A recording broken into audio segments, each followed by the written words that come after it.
call me a god. They call me a god. They call me a god. They call me a god. Let's go!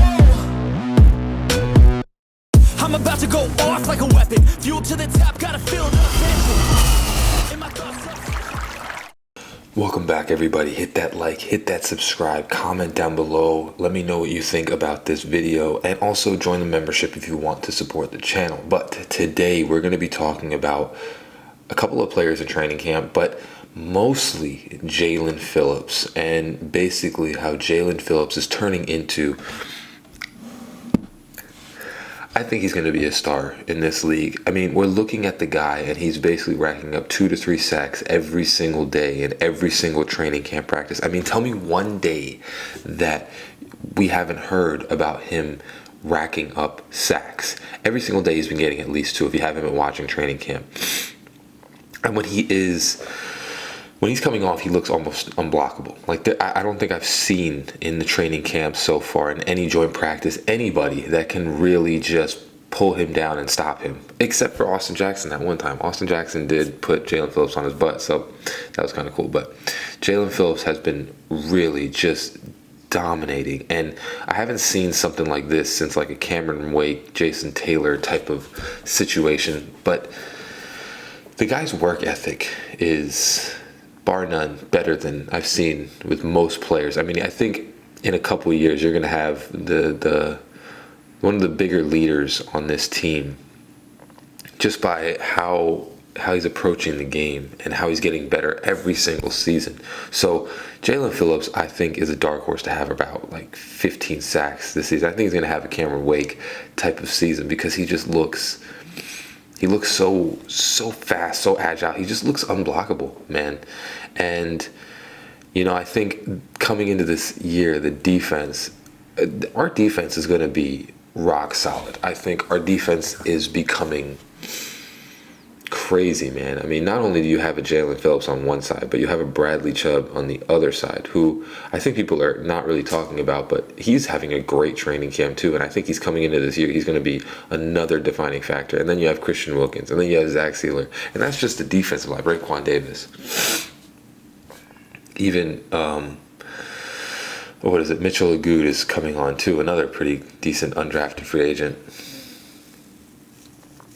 I think this team is really turning out, and you know, people will talk about Tua in a second, but I think this defense is really turning out. This team is turning into a team, man. So essentially, Tua today, he looked a lot better. He was dicing them up. He had a long pass, I think 50 yards to Braxton Berrios. I think it was 50 to Braxton Berrios, which I don't really know who the wide receiver 3 is going to be on this team, but it's exciting, man. I mean, I just think, you know, it's just going to be a cool thing to watch, that we have so many different weapons coming into this year.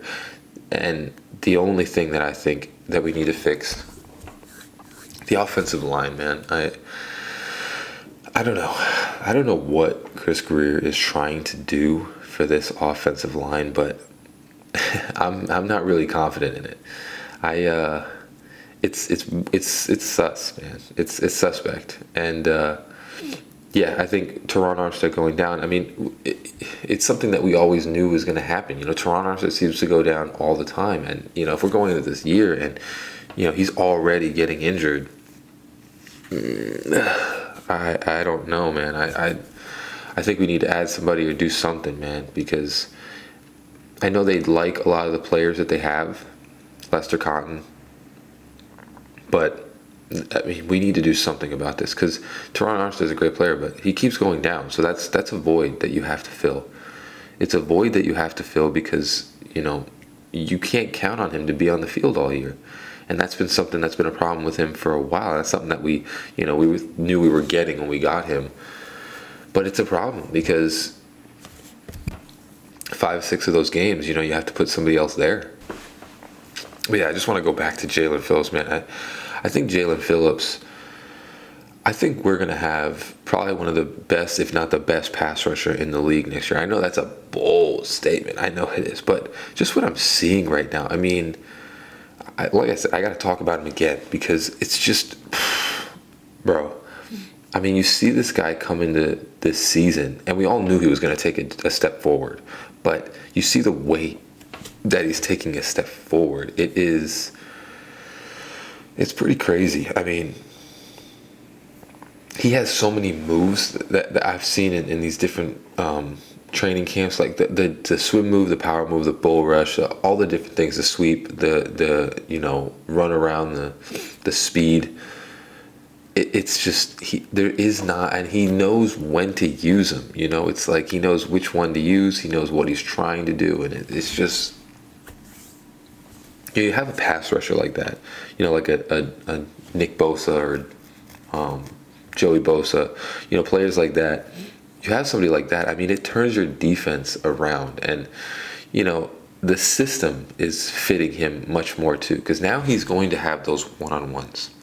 You have a better coverage in the back, and it's just going to lead to having much more success on one-on-ones, and that's all he needs. Usually Jaelen Phillips is getting double teamed because you didn't really have too many other players that could do the same thing. I mean, Christian Wilkins is there too. But now you are going to put Jaelen Phillips in a lot of one-on-one situations, and that is murder for whatever other team is going against us. It's just going to be murder. Like the guy's nuts. When you put him one-on-one, most tackles are not going to be able to stop him. You're going to have to get the ball out super quick because most tackles aren't going to be able to stop this guy. He is going to bull rush or speed rush right past him. And you're going to see a lot of sacks from this guy. I think he's going to have his breakout year this year, and you're going to just see a lot of sacks. It's going to be a monster year for Jaelen Phillips. But just want to discuss him a little bit, talk about Jaelen Phillips, because I think he's just the underlying man that doesn't get a lot of attention and love. I think he does, but Tua and all of them get much more attention than him. I think we need to start paying attention to Jaelen Phillips because he's going to be a big cog in this team. But as always, hope you have a great rest of your day. Fins up, baby. Peace.